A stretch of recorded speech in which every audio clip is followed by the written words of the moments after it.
যাবতীয় চারিত্রিক গুণাবলীতে তিনি আগেই বলিয়ান ছিলেন, আগে থেকেই। আল্লাহ পাক সূরা কলমের মধ্যে বলেছেন না, ইন্নাকা লাআলা খুলুকিন আযীম, আপনি মহান চরিত্রের অধিকারী। এই সমাজে জন্ম নেওয়ার পরে তিনি সমাজের এই বিষয়গুলোকে মেনে নিতে পারলেন না। এক পর্যায়ে তিনি হিলফুল ফুল তৈরি করেছিলেন, তাই না? কিন্তু মানুষের মস্তিষ্ক প্রসূত জ্ঞান দিয়ে আসলে সমাজ সংস্কার করা যায় না, এটাই বাস্তব। এই জন্য নবী রাসূলুল্লাহ সাল্লাল্লাহু আলাইহি ওয়াসাল্লাম জীবনে একটা বার কারা কারা করেছেন, হাত তোলেন। আপনারা সংখ্যাটা একটু দেখেন। বাস্তবতা হচ্ছে এটা। বাস্তবতা যখন এমন, তখন আল কোরআনের আলো ঘরে ঘরে জ্বলবে না। বাস্তবতা যখন এমন, তখন আল কোরআনের আলো ঘরে ঘরে জ্বলবে না, বিশ্বে জ্বলবে না।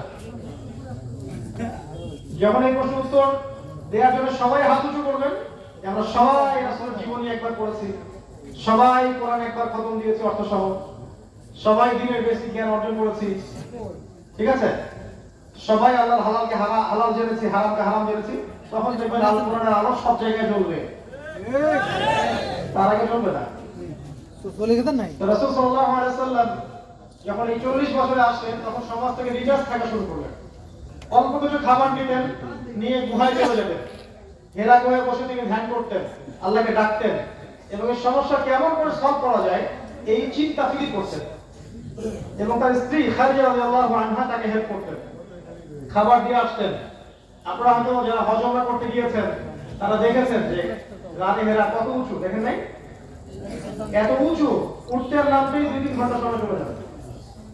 এত উঁচু পথ খাদিজা রাদিয়াল্লাহু আনহা একজন মহিলা হয়েও ওঠানামা করেছেন তার স্বামীর স্বপ্ন বাস্তবায়নে সাহায্য করার জন্য। তাই ঘরের মধ্যে একটা নেককার স্ত্রী থাকলে আপনি দুনিয়াতে জান্নাতে থাকবেন, আর ঘরে যদি একটা বদকার স্ত্রী থাকে তাহলে দুনিয়াতে আপনি জাহান্নামে। খাদিজা রাদিয়াল্লাহু আনহা ছিলেন তার প্রেমময়। আপনি কেন তার কথা বলেন?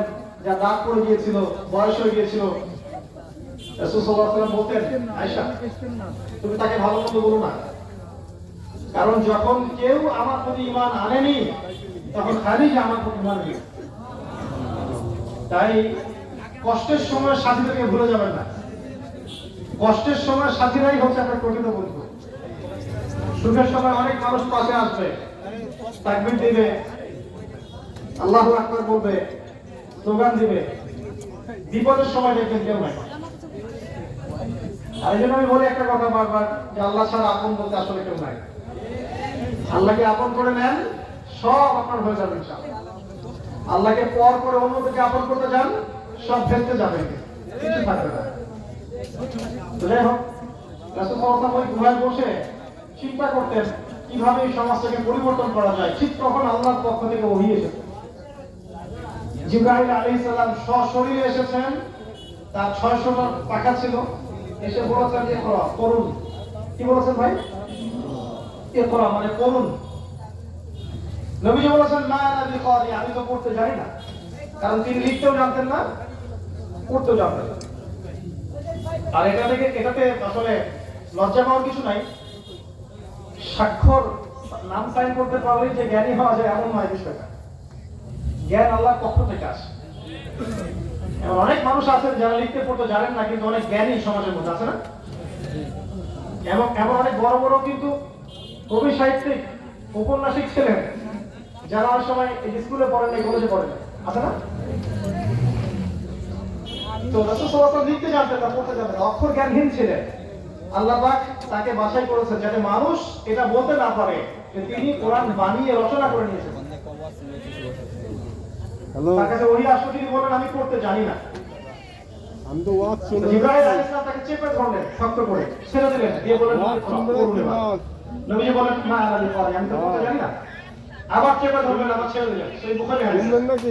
শেষে গিয়ে বলেন ইকরা বিসমি রাব্বিকাল লাযী খালাক, পড়ুন আপনার সেই রবের নামে যিনি আপনাকে সৃষ্টি করেছেন। তাহলে দেখেন সমাজের এই সমস্যাগুলোকে দূর করার জন্য, পরিবর্তন করার জন্য, জাহেলিয়াতিপূর্ণ সমাজকে আলোর সমাজ বানানোর জন্য আগে পড়তে হবে। কি করতে হবে? পড়তে হবে। আল্লাহ পাক তার নবীকে প্রথমে বলেন নাই নামাজ পড়ো, রোজা রাখো, যাকাত দাও, হজ করো, স্ট্যাচু ওয়ার্শিপ করো না, কিচ্ছু বলেন নাই। আল্লাহ পাক কি বলেছেন? পড়ো। কি পড়বেন? জেনারেল লাইনেই পড়েন আর মাদ্রাসা লাইনেই পড়েন না কেন, আপনাকে কয়েকটা সাবজেক্ট পড়তে হবে। এক নাম্বার আল কোরআন, কোরআনের তিলাওয়াত শিখতে হবে, অর্থ বুঝতে হবে, তাফসীর পড়তে হবে, আরবি ভাষা শিখতে হবে, কোরআন নিয়ে গবেষণা করতে হবে। দুই নাম্বার হাদিস, হাদিসের ছোট থেকে বড় সমস্ত কিতাবগুলো পড়তে হবে। একদম হাদিস আরবাঈন থেকে শুরু করে যে ফয়জুল কালাম, রিয়াদুস সালিহিন, মিশকাত, বুলুগুল মারাম, নাসাই, আবু দাউদ, তিরমিজি, বুখারী, মুসলিম সব ধাপে ধাপে, একবারে আবার গাছের আগে উঠতে যাবেন না। তিন নাম্বার পড়তে হবে সিরাত, রাসূলুল্লাহ সাল্লাল্লাহু আলাইহি ওয়াসাল্লামের জীবনী। চার নাম্বার পড়তে হবে ইসলামের ইতিহাস। পাঁচ নাম্বার পড়তে হবে ইসলামিক ইকোনমিক্স বা ইসলামিক অর্থনীতি। ছয় নাম্বার পড়তে হবে সাহাবায়ে কেরামের জীবনী। সাত নাম্বার জিওপলিটিক্স মানে এই যে ভূরাজনৈতিক প্রেক্ষাপট। আট নাম্বার হচ্ছে ফিলোসফি বা দর্শন, ইসলামিক ফিলোসফি। এই সাবজেক্টগুলো যদি আপনি পড়েন, জেনারেল লাইনেই পড়েন আর মাদ্রাসা লাইনেই পড়েন, ইনশাআল্লাহ দেখবেন আপনি কোরআন এবং সুন্নাহকে দিয়ে বিশ্বকে ব্যাখ্যা করতে পারছেন। আর একমুখী জ্ঞান অর্জন করে আগামী বিশ্বকে আমরা ডিল করতে পারবো না। একমুখী জ্ঞান শুধু জেনারেলি পড়ছেন আর শুধু মাদ্রাসায় পড়ছেন, এর মধ্যে কোনো হারমোনিয়াস কম্বিনেশন নাই, কানেকশন নাই, তাহলে দেখবেন জ্ঞানগুলো হবে একমুখী। একজন মেডিকেল ডক্টর ইমামতি করবেন এমন যোগ্যতা অর্জন করতে হবে। আবার একজন ইমাম সাহেব সমাজের নেতা হবেন এই যোগ্যতা অর্জন করতে হবে। দ্বিমুখী পড়াশোনা করে আসলে খুব একটা ফায়দা হচ্ছে না। আর যারা জেনারেল লাইনে পড়ছেন তাদের প্রতি অনুরোধ থাকবে আপনার জ্ঞানটাকে আপনি ইসলামের কল্যাণে ব্যয় করেন। ওই সাবজেক্টেই পড়েন, যে সাবজেক্ট আপনি পড়ছেন ওই জ্ঞানটাকে দ্বীনের খেদমতের দিকে নিয়ে আসেন। সম্ভব না? একজন ডক্টর তিনি কি ভালো সমাজসেবী হতে পারেন না? একজন ইঞ্জিনিয়ার তিনি কি সমাজকে ভালো কিছু দিতে পারেন না? একজন অর্থনীতিবিদ রাষ্ট্রবিজ্ঞানে পড়েছেন, তিনি সমাজকে রাষ্ট্রকে ভালো কিছু দিতে পারবেন না? এই সাবজেক্টগুলো কোনোটাই অন-ইসলামিক সাবজেক্ট নয়। হতাশ হবেন না, ওই সাবজেক্টটাই পড়বেন, কিন্তু আপনার বেসটা কি হবে? ইসলামিক সাবজেক্টগুলো পড়বেন।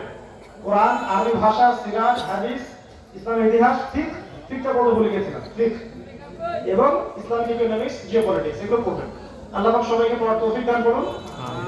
আপনাদের চেয়ে 1 ডিগ্রি বেশি হলে আমাকে যেন পড়ার তৌফিক দান করেন, না হলে তো আমাকে আর এখানে ডাকবেন না, আমাকে ওখানে বসা লাগবে আর আপনারা এখানে বসবেন।